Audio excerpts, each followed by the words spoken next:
This channel does not promote any violent, harmful, or illegal activities. All content provided by this channel is meant for an educational purpose only. অনেক point বলেছি, অনেক discussion হয়েছে এবং তবু important পয়েন্টটা আমরা বলে দিচ্ছি। আমাদের প্রথম বক্তব্য ছিল যে ইলেকশন কমিশনের যেটা উদ্দেশ্য, সব পয়েন্টগুলো তো বলা যাবে না, তবু কয়েকটা ইম্পর্টেন্ট পয়েন্টটা আমরা বলে দিচ্ছি। আমাদের প্রথম বক্তব্য ছিল যে ইলেকশন কমিশনের যেটা উদ্দেশ্য যে নো ভোটার লেফট বিহাইন্ড, কোনো ভোটার যাতে বাদ না যায়। কিন্তু এখন কতগুলো সার্কুলারের জন্য মনে হচ্ছে যেন eligibility first, inclusion letter, revision roll etcetera etcetera করে আমরা যেটা বলেছি, সাজেশন দিয়েছি যে দেখো তুমি যে রিভিশনের কথা বলছো, বিহারের ক্ষেত্রে 2003 বলছো, এই বলছো, হেন বলছো, এটা একটা কনফিউশন ক্রিয়েট করে যাচ্ছে। তা রিভিশন রোল যেটা হবে, যে আন্ডার দি স্ট্যাটুট যেটা আছে, সেটাতে বেস্ট লেভেল হওয়া উচিত 2024 যে যে ভোটার আছে সেসব ভোটার থাকবেই, ইরেসপেক্টিভ অফ এনি কন্ডিশন। কোনো কন্ডিশন কি হলো না হলো সেটা কথা নয়, সেটা ওরা একটা নোট ভালো নিয়েছে, বলেছে উই উইল থিঙ্ক অ্যাবাউট, যে আমরা চিন্তা ভাবনা করবো। এবং সেখানে মেন ইম্পর্টেন্ট ইস্যু যেটা বার্থ সার্টিফিকেট, যেটা আগের ছিল 87 বা 87 পর 2002, 2003, ওটা ওরা বলেছেন না আমরা এটা রিলাই করব না, যারা ভোটার আছে তারা ভোটার থাকবে। এরপর হচ্ছে ইনক্লুশন যদি হয় তাহলে বেসড অন দি এভিডেন্সেস, যে যারা দেখাবে। অর্থাৎ 87-এ না থাকলে যে হবে না, সেটা সেই প্রশ্নটা থেকে ওনারা করেছেন। এইখানেই আমি যে পয়েন্টটা বলা সেটা বলে দিয়েছি। খুব ইম্পর্টেন্টলি আমরা বলেছি যে দেখো সারা ভারতবর্ষ জুড়ে যেটা হয়েছে লাস্ট, মহারাষ্ট্র এবং হরিয়ানা এবং দিল্লি ইলেকশনে, যে ইলেকশনের মাত্র কয়েকদিন আগে, 1 মাস আগে, 1.5 মাস আগে, major voters, bulk voters are included, এবং তাতে ইলেকশন প্রসেসে একটা অ্যাফেক্টেশন হয়। তখন উনি বলছেন যে দেখুন আমাদের এখনো যা প্রসিডিওর, তা সেই প্রসিডিওর অনুযায়ী 10 দিন নমিনেশনের লাস্ট ডেট, নমিনেশন দেওয়ার দিন পর্যন্ত ভোটার নাম তোলা যায়, তারপর তোলা যায় না, মানে 24 দিন তোলা যায় না। আমরা বললাম এটাও কিন্তু একটা অসুবিধার সৃষ্টি করছে এই বাল্ক ভোটারদেরকে। এবং সেখানে ডিসকাশনের মধ্যে এসছে, যেটা আমরাও যেটা বলেছি, দেখো একটা জায়গায় তো এটাকে স্টপ করতে হবে, একটা জায়গায় কাট অফ লাইন রাখতে হবে। এবং আমাদের বক্তব্য তখন ইলেকশন কমিশন বলছে নতুন ভোটার, যেটা আমরা নতুন ভোটারের কোনো প্রবলেম নেই, 18 ইয়ার 21 ইয়ার্স এজ যারা নতুন ভোটার হচ্ছে সেখানে প্রবলেম নেই। কিন্তু একটা 50 বছরের লোক, 60 বছরের লোক হঠাৎ করে সেই সময় 40,000 ভোটার কি করে হয়? এই জায়গাটাতে বলেছে উই আর সিরিয়াসলি কনসিডারিং ইট।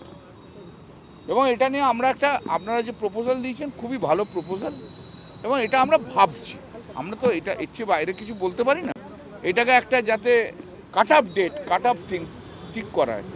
আর আরেকটা জিনিস আমরা বলেছি যে হঠাৎ করে ইলেকশনের আগে এরকম বাল্ক ভোটার যদি আসে, সেটা 2 মাস হোক, 3 মাস বা 4 মাস, যেই হোক না কেন, voter is having a right. Voter যেমন রাইট আছে তার অ্যাপ্লিকেশন করার, রাজনৈতিক দলেরও রাইট আছে দেখার সেই ভোটারটা কারেক্ট, মানে তার এক্সিস্টেন্সে আছে কি না আছে, তাই না?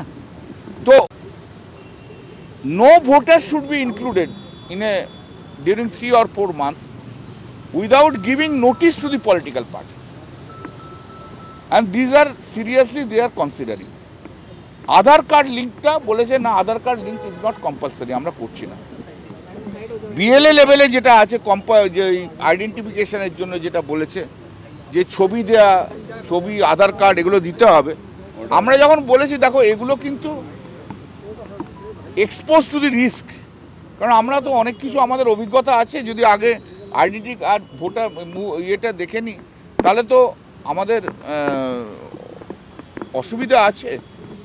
এবং এটাকে ওরা বলেছে না, তাহলে এটাকে আমাদের নতুন করে ভাবতে হবে যে কিভাবে করা যায়, ফটো যদি না ডিসক্লোজ করা যায় বা ডিসক্লোজ করা যায়, এইটা ভাববে, মানে তাই তো। তারপরে হচ্ছে আমরা একটা বলেছি যে এই চম্পাহাটি সাউথ 24 পরগনা একটা হঠাৎ করে 4,500 ভোটার, ঘোস্ট ভোটার তারা অ্যাড হয়ে গেল উইদাউট নোয়িং, মানে আমাদের কোনো জানা নেই। বলেছে যে এই কমপ্লেনগুলো যেগুলো করছেন এগুলো আমরা I will look into that. There are so many points, যেমন ফটোগ্রাফ ডিটেলস সেটা হয়েছে। আর একটা কথা যেটা হচ্ছে টার্ন আউটের কথা।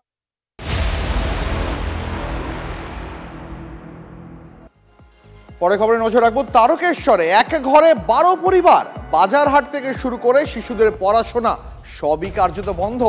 অভিযোগ তৃণমূল মদতপুষ্ট গ্রামের মাতব্বরদের বিরুদ্ধে। দীর্ঘদিন ধরেই এই গ্রামের মন্দিরে পুজো করেন হালদার পরিবারের সদস্যরা। অভিযোগ এই মন্দিরেরই দখল নিয়েছে শাসক দলের মদতপুষ্টরা। এই নিয়ে আদালতে মামলা করে হালদার পরিবার। অভিযোগ তারপর থেকেই শুরু হচ্ছে নির্যাতন, কার্যত একঘরে রাখা হয়েছে তাদের। প্রশাসনের দুয়ারে দুয়ারে ঘুরেও এখনো পর্যন্ত কোনো সুরাহা মেলেনি বলেই অভিযোগ করছেন মামলাকারীরা। কার্যত তাদের 12টি পরিবারকে একঘরে করে রাখা হয়েছে, এমনটাই অভিযোগ। বন্ধ ছোট ছোট ছেলে মেয়েদের পড়াশোনা থেকে শুরু করে বাজারহাট। আমরা 300 বছর, আমার দাদা শ্বশুরের আমল থেকে আমাদের এই মায়ের মন্দির। আমরা গেলে তারা নিচে নেমে আসতো আমাদেরকে দেখে। এখন তারা কি করছে, তারা আমাকে মানে দূর দূর করে তাড়াচ্ছে। তারা বাড়িতে বম ফেলছে, তাদের ঘরে কাজ করতেও আসতে দেয় না। বলছে তোরা কাজ করতে গেলে তোদের ঘরে আগুন লাগিয়ে দেবো, জল দেবো না, কারেন্ট কেটে দেবো, এইসব। সঙ্গে আপনাদের মামলা চলছে, তারাই করছে না? তাহলে সেটাই আমরা ধরে নিচ্ছি, তাছাড়া আর কে করবে? তাদের মধ্যে তৃণমূলের লোকজন আছে নাকি? হ্যাঁ, তৃণমূলের লোক তো বাড়ি, সবাই তৃণমূলের, তো আমরাও তো তৃণমূলই করেছি।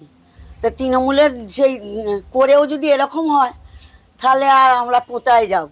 হ্যাঁ, নিয়ে আমরা এমএলএর কাছে গেছি, থানায় জানিয়েছি, হ্যাঁ, সকলকেই জানিয়েছি।